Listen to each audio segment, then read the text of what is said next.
And I promise you I will play this one right after the evening's community bulletin board. It's time to bring you the evening news right here on your nation station, DBS.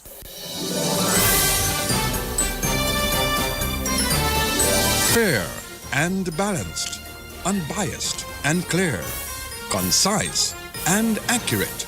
This is the DBS Evening News. Here now is your presenter with the headlines. In the headlines, the housing relief is underway for residents of Dubic and Granby. In news from the region, the polling stations in St. Vincent and the Grenadines have closed.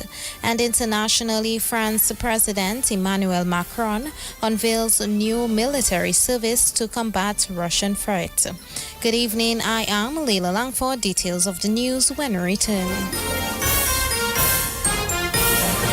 This Christmas, Flow's making the season merrier when you add postpaid to internet. Unwrap a new smartphone for only $10. Plus, we're giving you 35% off your mobile bill and win even more goodies with our Spin the Wheel Christmas promotion. This Christmas, the rewards are on us. Add postpaid to your internet plan today in-store or visit discoverflow.co for more info. Terms and conditions apply. Flow, we keep your Christmas rhythm flowing.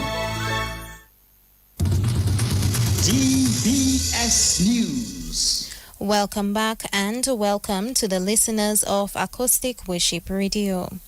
Housing relief is underway for residents of Dubic and Granby who were displaced by Tropical Storm Erica in 2015 and Hurricane Maria in 2017. 98 homes are nearing completion at Center in Granby.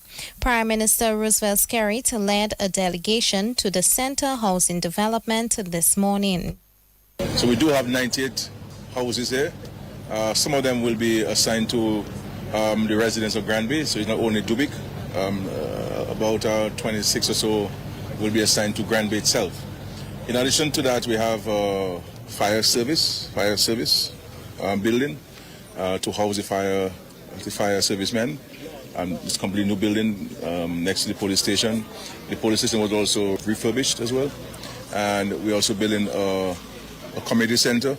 At the bottom of the community center, you have a hurricane shelter. Because all of his homes are built with resilience in mind, the impact of natural disasters. But it will also serve the residents of Granby because this is all part of the Granby community. In addition to that, we have a church. We had given some lands to a pastor to have a church here, and of course that was impacted by the project. And so we took that into consideration and we gave him a generous gift of constructing a church for the pastor. Of course, the infrastructure, the roads, you realize that you're not seeing any poles standing because all of this conduits and so on the ground and part of the resilience efforts towards minimizing the impact after a natural disaster. That electricity can continue to be mobilized because you have no. Once you put the generator in, then you're okay. We've had to do a number of things there. So this is a major project. Prime Minister Roosevelt Skerrit. Meantime, Acting Minister for Housing, Finella Wenham Shepherd, says the government has invested significantly in the center housing development. Cuba y Dominica, como miembros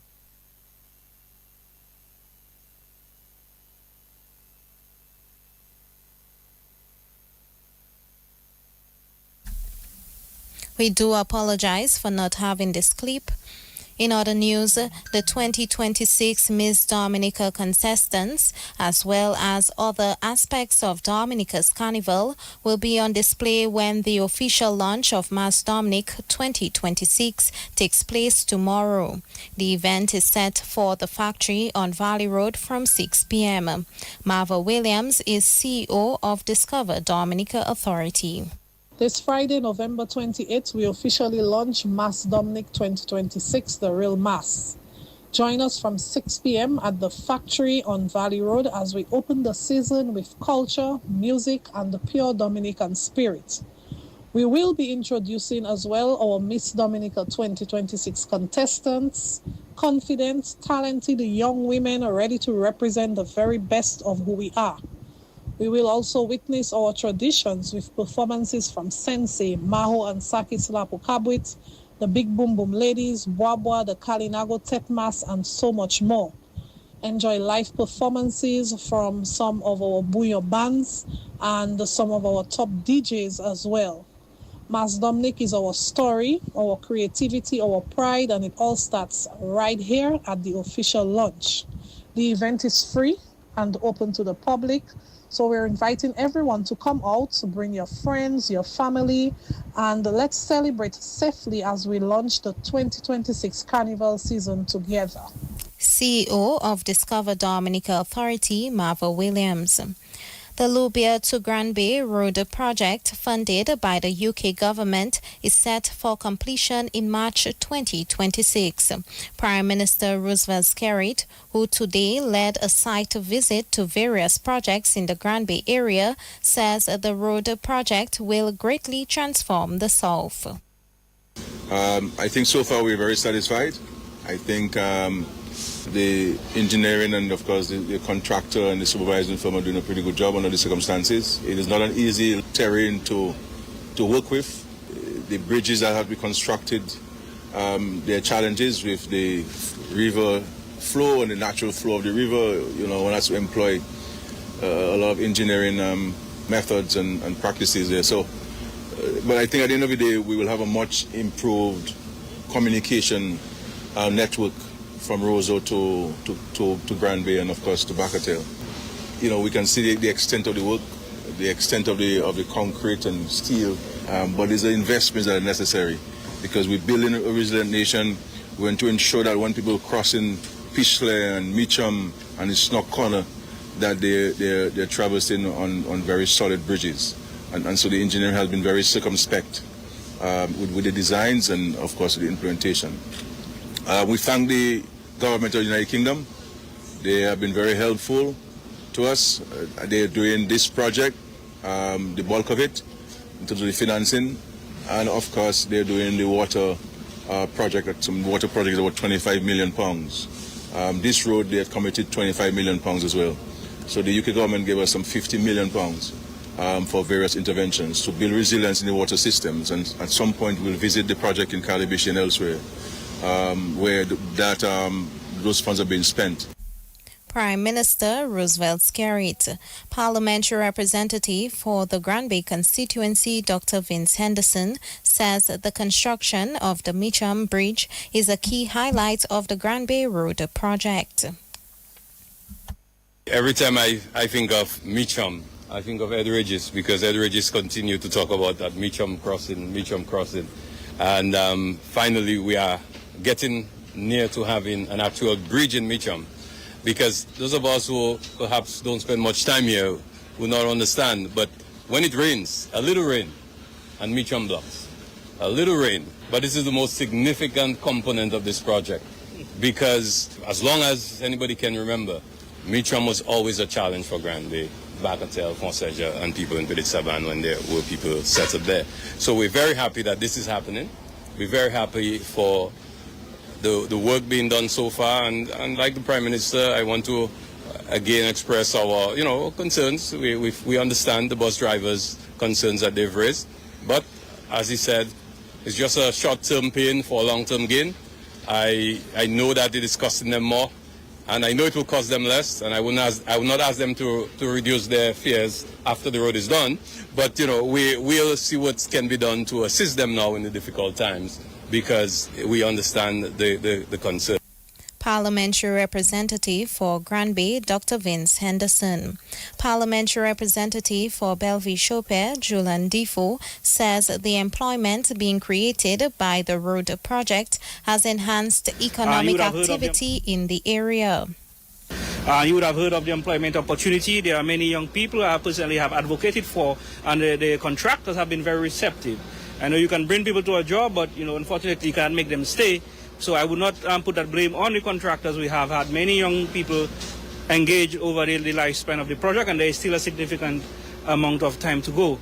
But what I want to really praise the project for is there are a lot of side benefits, the community responsibility that the project is working on. And all of our free councils from Bellevue, Granby, Petit Savan, even Pishley, 4 councils have access to material such as tarish. And from time to time, if we require some additional help, they are always willing to assist. So in Pishley example, one of the things that bothers the people is the bridge that leads to the community center area. And the contractors have agreed at their own cost to make an intervention in this, to break the old bridge and to build another one. So this is not even part of this general scope of this project. This is a community intervention. The bridge in question is one which has a center column, and the people are very fearful of this bridge because it can be easily blocked by trees and so on, and then overflow the community. So Pishley people have always said, Parep, if there's anything you can get out of this project for us, is to have them rebuild this bridge. And I will say that the contractors have agreed, and they will be rebuilding this small bridge leading to the community center, and also where church is also being held, and where we have the recreational area of the court. Parliamentary representative for Bellevue-Chopin, Julian Defoe. A 4-member delegation from China arrives in Dominica on Friday to advance plans for rehabilitation of the road between Pegua and Portsmouth. Prime Minister Roosevelt Skerrit says the Pegua to Portsmouth road rehabilitation is a massive undertaking. On Friday of this week, a 4-member delegation will arrive in Dominica from China. And their specific mission is to advance the agreement between the President of China, His Excellency Xi Jinping, and myself as Prime Minister of Dominica, when we held a bilateral meeting, and a request was made of the President of China for the complete rehabilitation of the road from Pigwa to Borough Square in Portsmouth. And so that mission is coming here to advance that decision of President Xi and myself as a first step towards the realization of the commencement of that road. And so it will be a very important mission. They will do the feasibility, and that feasibility will inform the design of the road, and then we'll go into tender for this road. So we're moving quickly and with speed because we have indicated to the Chinese government, and they've agreed that we would like to coincide the completion of the airport with at least the first phase of that road. And so we look forward to that. Prime Minister Roosevelt Skerrit. In other news, the Dominican Parliament has passed a motion to exempt value-added tax VAT on 26 items. Minister for Finance Dr. Irvin McIntyre, while introducing the amendment in Parliament, says this is part of measures aimed at reducing the financial burden on local consumers. He says there will be no import duties on any of these items following the amendment to the Value Added Tax Act. To avoid hardship on our people, we find ways other than through taxes to raise revenue and provide relief when required.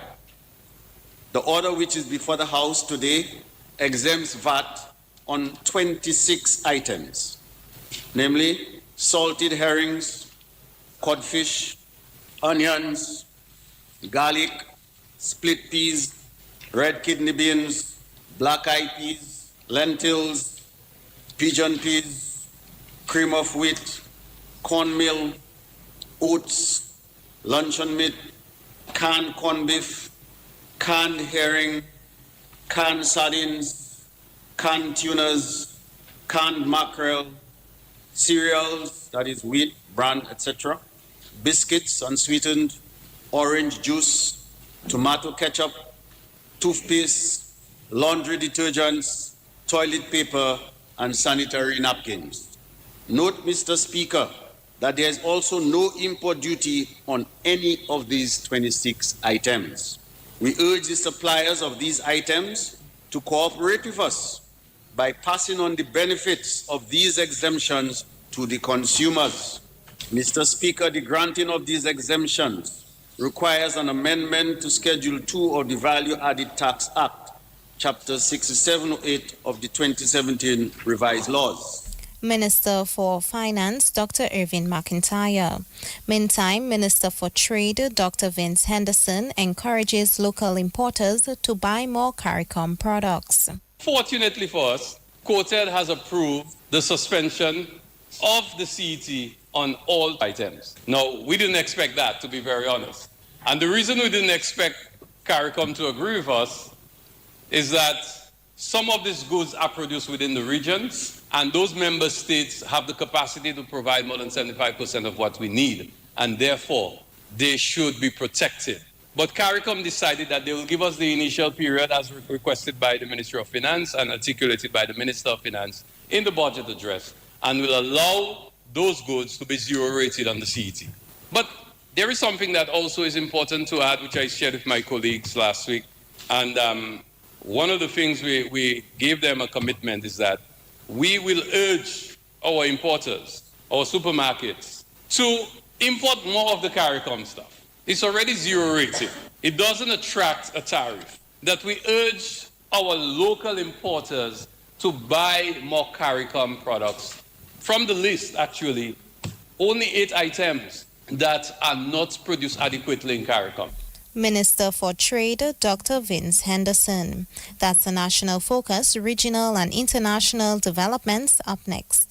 This Christmas, Flow is making the season merrier when you add postpaid to internet. Unwrap a new smartphone for only $10. Plus, we're giving you 35% off your mobile bill and win even more goodies with our Spin the Wheel Christmas promotion. This Christmas, the rewards are on us. Add postpaid to your internet plan today in store or visit discoverflow.co for more info. Terms and conditions apply. Flow, we keep your Christmas rhythm flowing. DBS News. In news from the region, the polling stations in St. Vincent and the Grenadines have closed. Overall, Today, over 103,000 voters visited the 250 polling stations in the country for the general elections. Jason Best from NBC News in St. Vincent and the Grenadines files this report moments before the close of the polls.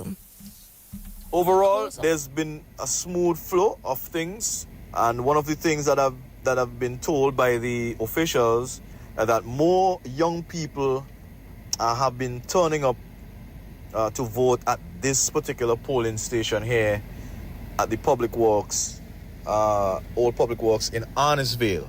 So that, just to note that observation from the officials in terms of the numbers compared to around midday, and this morning the bigger crowd of folks, the bigger number of folk coming out to vote.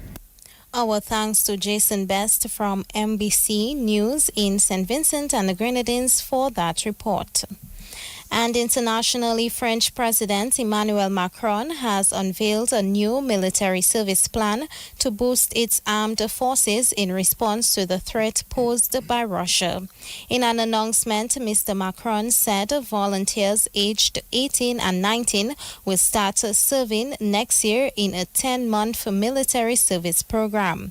He told French media that there is a generation ready to rise up for the fatherland, and there is a need to mobilize them. He added that young volunteers will serve in France mainland and overseas territories only, not in the nation's military operations abroad. It follows his announcement earlier this year of his intention to provide French youth with a new option to serve voluntarily.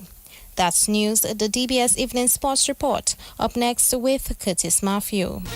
Covering the nation and beyond. DBS Sports Report.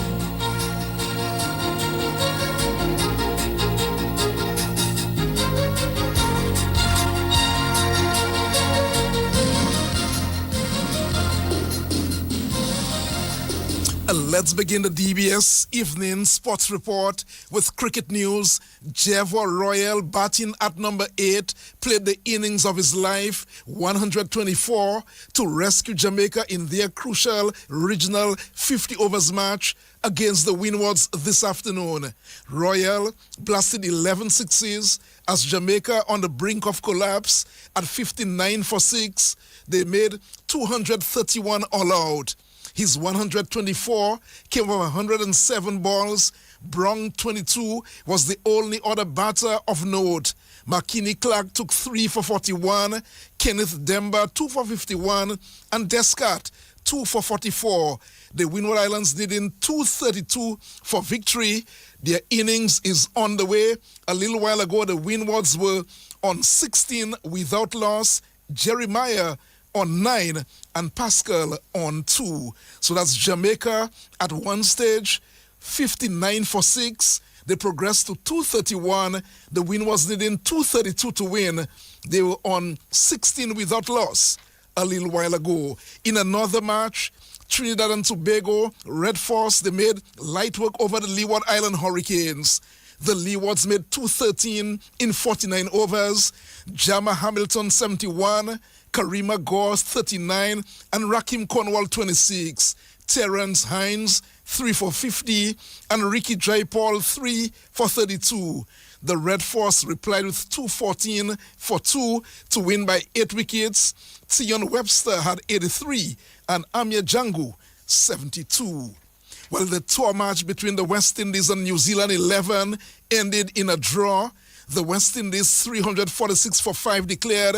Tajnarain Chandapal 86 retired out. John Campbell 68. Brandon King 79. Kavem Hodge made 55 not out. Alec Athanase 23 and Tevin Imlak 23.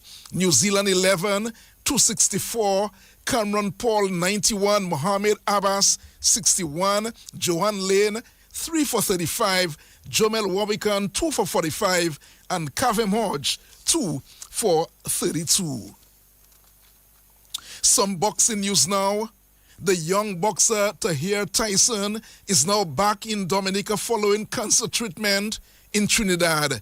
Tyson is battling a very aggressive type of cancer. Well, his father, Albert Tyson, said despite the prognosis on his son's condition, he has not given up. Since he's been here, he's been receiving his steroids and so on, to keep his muscles strong, and we have to keep on doing his physios with him, physical therapy with him, which I was given a little training to do. But in terms of the medical condition, last week we got a report from the biopsy samples that were sent to Harvard University, and it doesn't look too good for him. So, but we are still going to try to give him, the fighting chance. We have sent his medical reports to one hospital in the United States and one in Guadeloupe, and presently we are just waiting to hear from them whether they're willing to accept him in the present stage that it is in. It was confirmed that it was a type of cancer called osteosarcoma. It's a very, very, very aggressive type of cancer, and it has spread really quickly. And I don't want to give out too much of these medical details, because it's kind of really heartbreaking for me to, keep on saying that. But let's just see, we're trying to give him the best chance at survival. Despite what the prognosis says, we are not going to give up hope on him. And soon we have to decide whether to give him chemotherapy and accept all the pain and all the other side effects, or if we should just give him what the doctors call palliative care. But as I said, despite everything, we will try everything. We will do everything, even if we had the slimmest chance. We will do everything to make sure that he survives. We'll do as much as we can for as long as we can to ensure that he survives that terrible ordeal. And that's the father of Tahir Tyson, Albert Tyson. Meantime, President of the Dominica Boxing Association, Job Joseph, has confirmed that the planned boxing competition... Yes, you are right.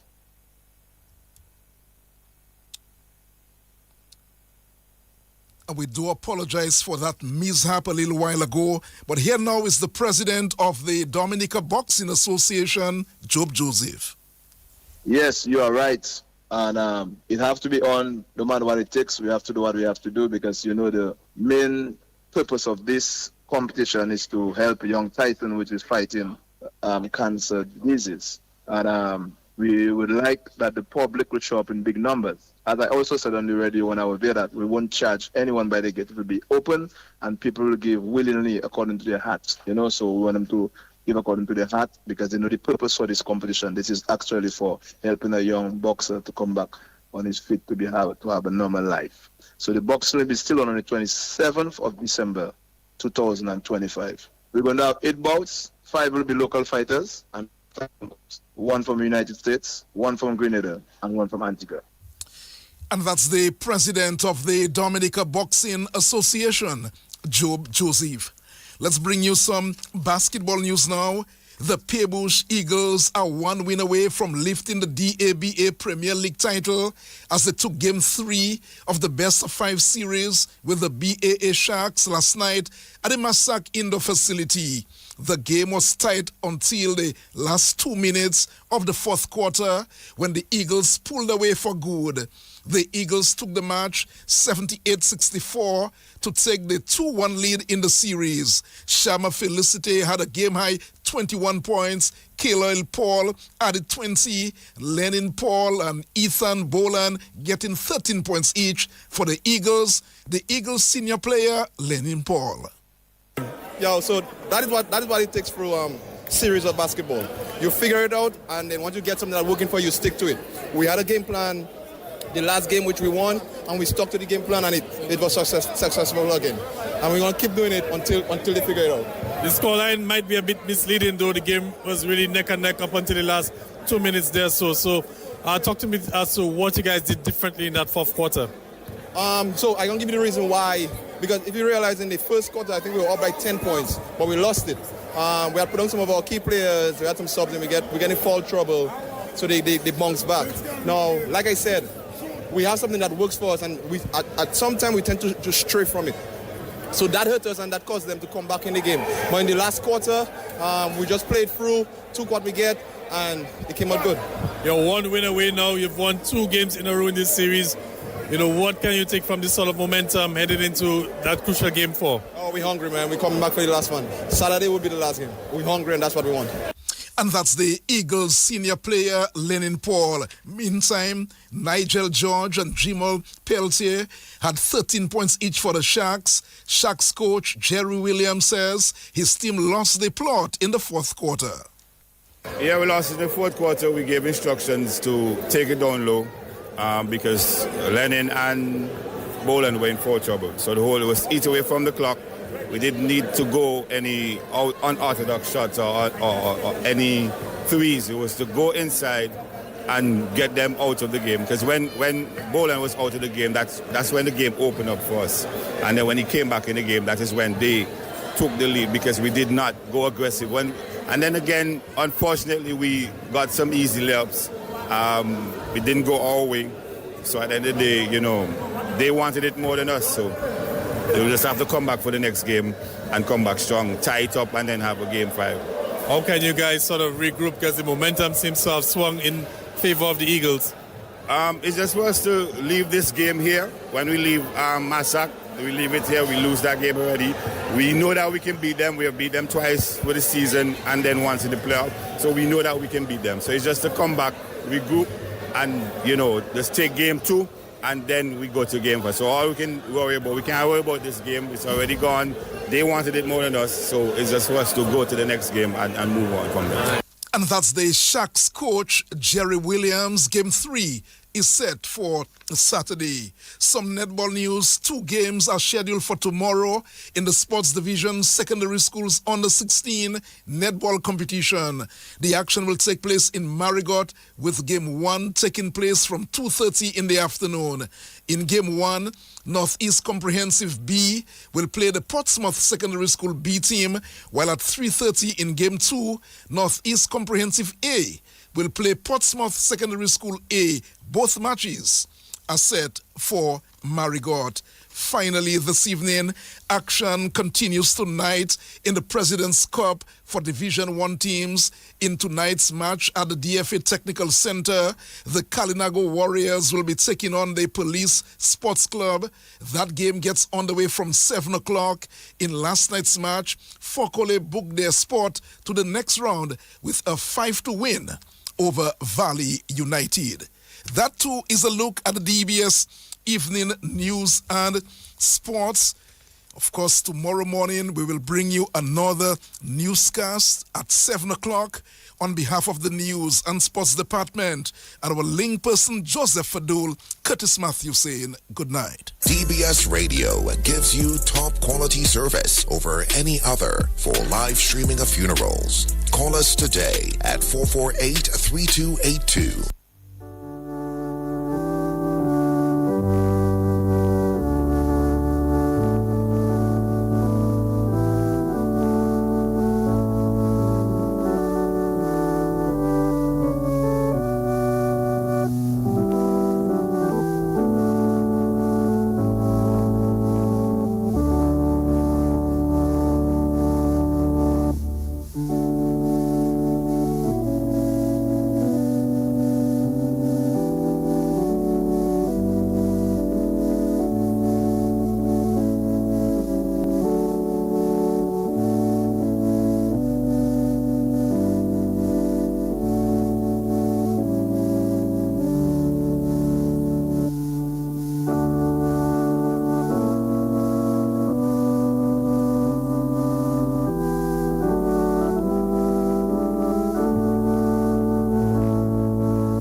Good evening and welcome to the evening edition of the DBS Radio Community Bulletin Board.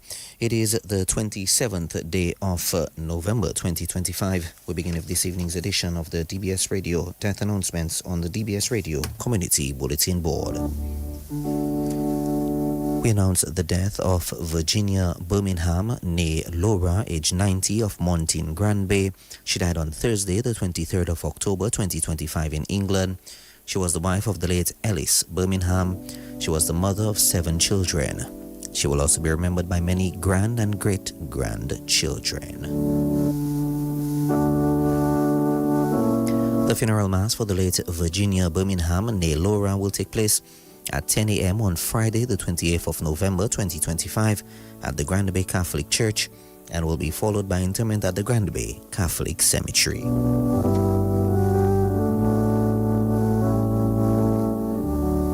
We announce the death of Celestine Bruno Lawrence, better known as Tetin or CeeLo, age 80, of Warner. She died on Sunday, the 2nd of November 2025 at the Dominica China Friendship Hospital. She was the wife of Hobson Etienne Lawrence, also known as Arrow. She was the mother of 5 children. She will also be remembered by nurses Eva Warrington and Nakima Charles. Close relatives and friends in Warner, Maho, and St. Joseph, names too numerous to mention.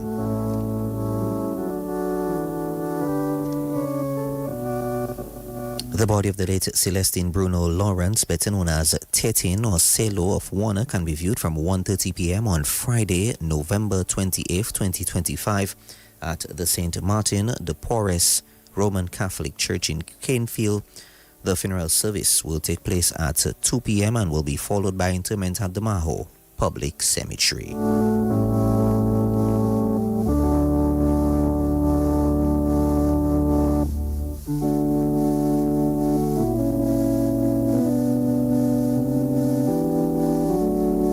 We announce the death of Bernard John Lewis, better known as Baba, age 75, of Granby. He died on Sunday, the 23rd of November at his residence. The funeral arrangements for the late Bernard John Lewis, better known as Baba of Granby, will be given in a subsequent announcement.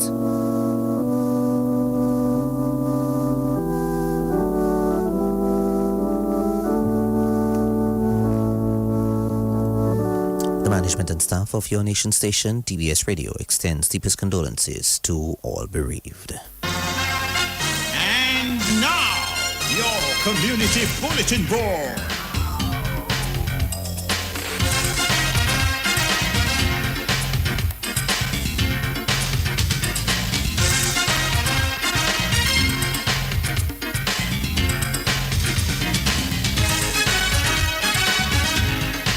Welcome to this evening's edition of the General Announcements on the DBS Radio Community Bulletin Board.